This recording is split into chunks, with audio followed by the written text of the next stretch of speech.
গল্পের শুরুতে আমরা কিং গ্রেকে দেখতে পাই, যে ছিল তার সময়ের সবচেয়ে নিষ্ঠুর এবং নির্মম রাজা।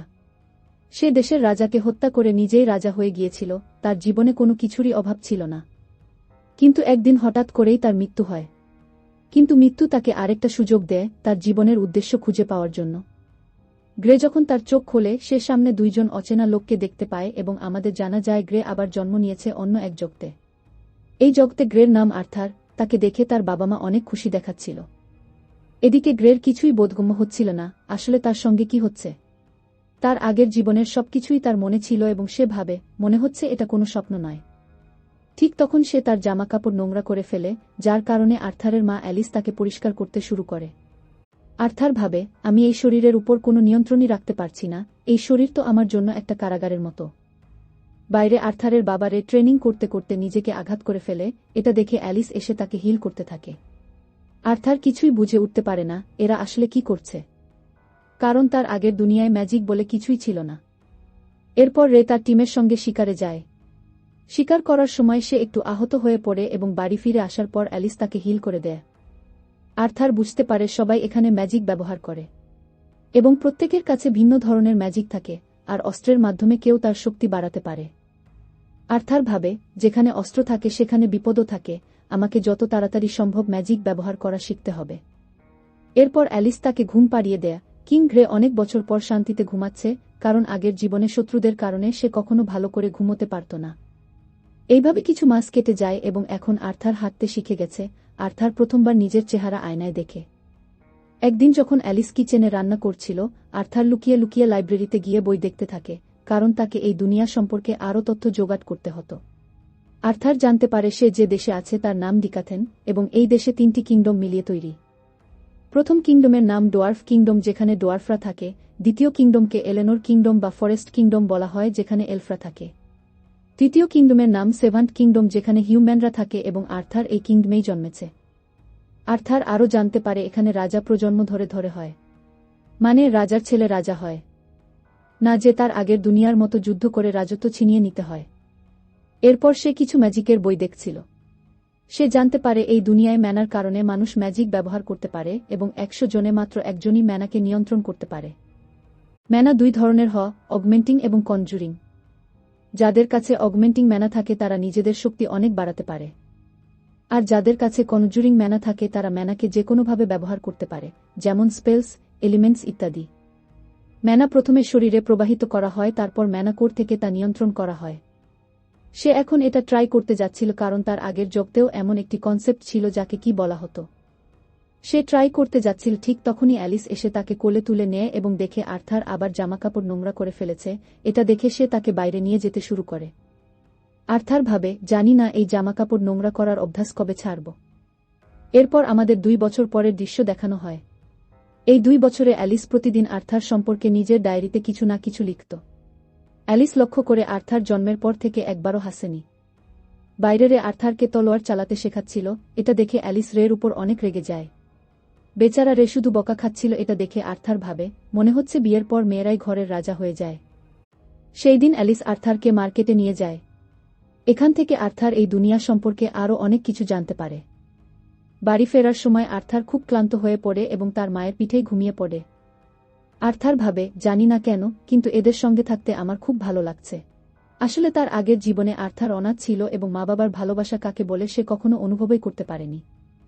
আর জীবনে প্রথমবার মা বাবার ভালোবাসা পেয়ে সে খুশি অনুভব করছিল। একদিন যখন আর্থার রেকে ট্রেনিং করতে দেখছিল, রে আর্থারকে ইমপ্রেস করার জন্য কিছু ছোট পাথর ভেঙে বলে, হুনা মে গবরু নজবান।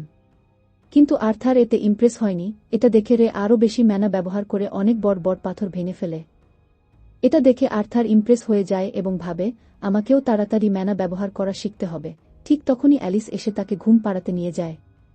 আর্থার তার চাম দিয়ে অ্যালিসকে কাম তামাম করে ফেলে। এরপর সে আবার বইয়ের মধ্যে পড়তে থাকে কিভাবে শরীরে ম্যানা প্রবাহিত করা যায়। এদিকে বাইরে দুজনে কথা বলছিল, ঠিক তখনই ঘরের ভেতর একটা বড় বিস্ফোরণ হয়। রে কোনোরকমে অ্যালিসকে বাঁচায়, কিন্তু এতে সে অনেক আঘাত হয়ে গেছিল। ঠিক তখনই তাদের মনে পড়ে ঘরের মধ্যে তো আর্থার আছে, এবং তারা ঘরে ঢুকে দেখে আর্থার ম্যাজিক ব্যবহার করে বাতাসে ভেসে আছে। আর্থার নিচে নামতে নামতে ভাবে, ফাইনালি আমি ম্যাজিক ব্যবহার করতে পারছি। ঠিক তখনই ছাদের ভাঙা কাঠ তার উপর পড়তে শুরু করে।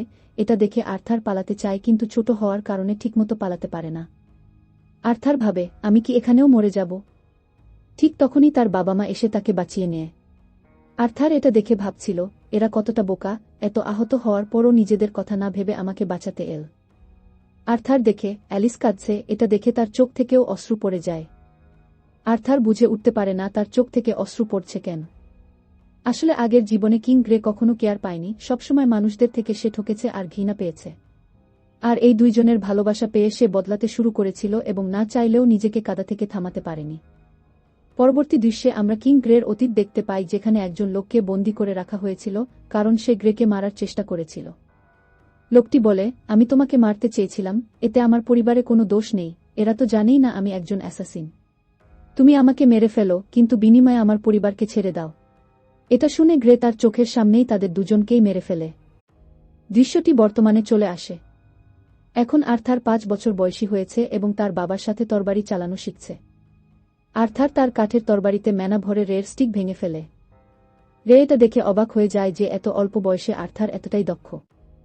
বাড়ির ভেতরে এসে রে এলিসকে বলে যে সে আর্থারকে বাইরে কোনো প্রফেশনাল শিক্ষক দ্বারা প্রশিক্ষণ দিতে চায়। এটা শুনে এলিস আপত্তি জানায় কারণ এতে আর্থারকে বাড়ি ছেড়ে যেতে হবে এবং এত ছোট বয়সে সে আর্থারকে নিজের থেকে দূরে পাঠাতে চায় না। আর এই নিয়েই দুজনের মধ্যে ঝগড়া শুরু হয়। আর্থার বলে, কেন না তোমরাও আমার সাথে চলো। এটা শুনে দুজনেই খুব খুশি হয়ে যায় এবং দারুণ উত্তেজনার সাথে প্যাকিং শুরু করে। আর্থার ভাবে, এতক্ষণ আগে তো ঝগড়া করছিল, সত্যি এদের বোঝা অনেক কঠিন। পরের দিন সবাইকে নিতে রের পুরনো টিম আসে। আর্থারকে দেখে সবাই খুব খুশি হয়ে পড়ে। রোজ তো ওকে এমনভাবে জড়িয়ে ধরে এতে আর্থারের দমই বন্ধ হয়ে গেছিল। তারপর সবাই শহরের দিকে রওনা দেয়া। আর্থারকে এই ভ্রমণটা বেশ অদ্ভুত লাগে কারণ আগের জীবনে সে ভ্রমণের জন্য ফ্লাইং শিপ ব্যবহার করত। কয়েক ঘন্টা ভ্রমণের পর সবাই কিছু সময়ের জন্য বিশ্রাম নিচ্ছিল। তখনই কিছু ওলফ তাদের আক্রমণ করে বসে, যাদের রে ও তার দল খুব সহজেই হারিয়ে দেয়া। রাতে সবাই সেখানেই থেকে যায়। এলিস দেখে রের আঘাত থেকে এখনও রক্ত বেরোচ্ছে, এটা দেখে সে তাকে হিল করতে যায়। কিন্তু তার আগে সবাই চারপাশে নজর রাখা শুরু করে। কারণ এলিস এক বিশেষ ধরনের ম্যাজিশিয়ান এবং এই ধরনের ম্যাজিশিয়ান এই পৃথিবীতে খুবই বিরল, যাদের পাওয়ার জন্য মানুষেরা সবকিছু করতে প্রস্তুত। সামনে সিরিজে আপনি বুঝতে পারবেন আমি এমন কথা কেন বলছি। খাওয়ার পর অ্যাডাম আর্থারকে অনুশীলনের জন্য লড়তে বলে। আর্থারও লড়তে রাজি হয়ে যায়। অ্যাডাম তার বল্লমটি কাপড় দিয়ে ঢেকে ফেলে যাতে আর্থারের চোট না লাগে, কিন্তু সে কিছু করার আগেই আর্থার খুব দ্রুততার সাথে গিয়ে অ্যাডাম উপর আক্রমণ করে বসে। নিজেকে বাঁচাতে গিয়ে গোটো নিজের ম্যানা রিলিজ করে দেয়, যার ফলে আর্থার আকাশে উড়ে যায়। সবাই গোটোকে ম্যানা ব্যবহার করার জন্য বকা দেয়। গোটো জানায়, আর্থার এত অল্প বয়সে হলেও খুব শক্তিশালী, আর নিজেকে বাঁচাতে গিয়েই তার ম্যানা ব্যবহার হয়ে যায়। ওদিকে জাসমিন আর্থারের কাছে এসে জিজ্ঞেস করে, তুমি এত স্পিডে অ্যাডাম কাছে কিভাবে পৌঁছালে? আর্থার বুঝে যায় সে না বলা পর্যন্ত জাসমিন তার পিছু ছাড়বে না। এইভাবেই দিন কেটে যেতে থাকে এবং মাঝে মাঝে সবাই আর্থারকে কিছু না কিছু শেখাচ্ছিল। সেই সাথে আর্থারও জাসমিনকে স্পিড ব্যবহার করা শেখাচ্ছিল। ফলে জাসমিন আর্থারের সাথে বেশ ভালোভাবে মিশে যায়। আর্থারের জন্মদিনে জাসমিন তাকে গিফট হিসেবে ওর নিজের একটি ছুরি দেয়া। এদিকে জাসমিনকে এতটা মিশতে দেখে দলের সবাই অবাক হয়ে যায় কারণ জাসমিন সাধারণত কারো সঙ্গে বেশি কথা বলে না। এদিকে আর্থার কয়েকদিন ধরে লক্ষ্য করছিল তার মায়ের শরীরটা কিছুটা খারাপ। এরপর যখন সবাই ভ্রমণে ছিল তখন লুটেরারা তাদের উপর আক্রমণ করে। লুটেরাদের নেতা বলে, সবাইকে মেরে ফেলো, শুধু মেয়েদের ছেড়ে দাও। তারপর সব লুটেরা একসাথে ঝাঁপিয়ে পড়ে। সবাই মিলে লড়াই করছিল কিন্তু সংখ্যার দিক থেকে লুটেরারা অনেক বেশি ছিল। লুটেরাদের নেতা রের উপর খুব জোরে আঘাত করে, যার ফলে রে মারাত্মকভাবে আহত হয়ে যায়। এটা দেখে এলিস তাকে হিল করতে আসে কিন্তু রে তাকে বাধা দেয়। কারণ যদি এই লোকগুলো এলিস সম্পর্কে জেনে যায় তাহলে সবাই ওর পেছনে পড়ে যাবে। রে আর্থারকে বলে, তোমার মাকে নিয়ে এখান থেকে পালিয়ে যাও। কিন্তু আর্থার এখানেই থেকে লড়াই করতে চায়। তখন রে বলে, তোমার মাকে তোমার রক্ষা করা উচিত, কারণ সে গর্ভবতী। আর্থার বুঝে যায় কেন তার মায়ের শরীর খারাপ ছিল। এটা জেনে আর্থার তাড়াতাড়ি এলিসকে নিয়ে পালাতে শুরু করে। লুটেরাদের নেতা তাদের পেছনে ছুটছিল কিন্তু রে তাকে থামিয়ে দেয়া। আর্থার পালাতে পালাতে ভাবছিল, আমি এক সময় এমন একজন মানুষ ছিলাম যে অন্যদের কাছ থেকে সবকিছু কেড়ে নিত, আজ আমার থেকেই সবকিছু কেড়ে নেওয়া হচ্ছে, হয়তো একেই কার্মা বলে। ঠিক তখনই এক ম্যাচ তাদের উপর আক্রমণ করে। আর্থার এলিসকে ধাক্কা দিয়ে পাশে সরিয়ে দেয়, ফলে আক্রমণ সোজা ওর উপর লাগে এবং সে নিচে খাদের মধ্যে পড়ে যায়। তবে পড়ার সময় সে সেই ম্যাচকেও খাদের মধ্যে নিয়ে যায়। সবাই তাকে বাঁচানোর চেষ্টা করে কিন্তু বাঁচাতে পারে না। আর্থার পড়তে পড়তে ভাবছিল, এখন আমি সেই লোকটার অনুভূতি বুঝতে পারছি, নিজের প্রিয়জনকে হারানোর যন্ত্রণা কেমন হয়। কাশ, আমি এদের সাথে আরেকটু সময় কাটাতে পারতাম, এবং সে নিচে পড়ে যায়। রাতে যখন আর্থারের জ্ঞান ফিরে আসে সে দেখে এত উপর থেকে পড়ার পরেও তার বেশি চোট লাগেনি। আর সামনে তাকিয়ে সে অবাক হয়ে যায় কারণ সামনে একটি বিশাল ডেমন ছিল, যে এক দৃষ্টিতে তাকিয়েছিল আর্থারের দিকে।